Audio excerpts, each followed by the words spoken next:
Hello, this is the history of the Jewish people from 520 BC to 100 CE. It is a 10-part video series by Susan Hares. This section is part 9, Between the Two Jewish Wars, and it discusses the Jewish Revolt in 1015 to 1017 CE. Very little is really known about the time period between the Jewish wars. There is very details. Eusebius, in his history on, written about 200 letters, gives a few details on the Christian church. That Simon, the son of Cephas, the brother of Joseph, that is the brother of Joseph, the father of Jesus, was the leader of the church after James, the brother of Jesus, was killed. Notice that at this point Simon is the cousin of Jesus. There's nothing really else said. The Syrian legates have troops standing by. Jerusalem is cleared, and it's not real clear what happens inside of Judea.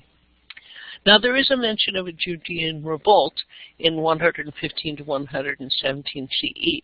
It originated in Egypt. It sent to Cyrene, Cyprus, and Mesopotamia.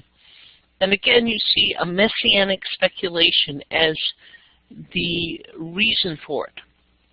You may see how this links to the writings of John or perhaps early church fathers, where they talk about wars, rumors of wars, and rumors of the Messiah.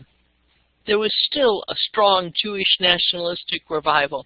They believed if it could happen in 166 BC and they could have freedom in 132, if they could have their nation, that there would be a place and they would be able to practice their laws, and they would have circumcision.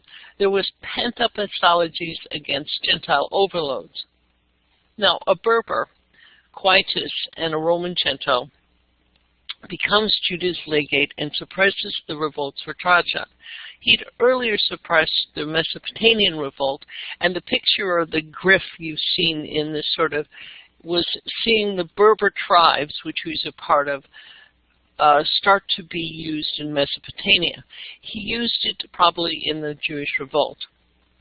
This picture, by the way, of the Berber tribes comes from Trajan's victory column in Rome. And it shows Quietus using these Berber cavalry to fight against not the Mesopotamians, but the Dacian warriors. Now, the Dacian warriors are north of Macedonian Thrace and north of Moesia. This shows that the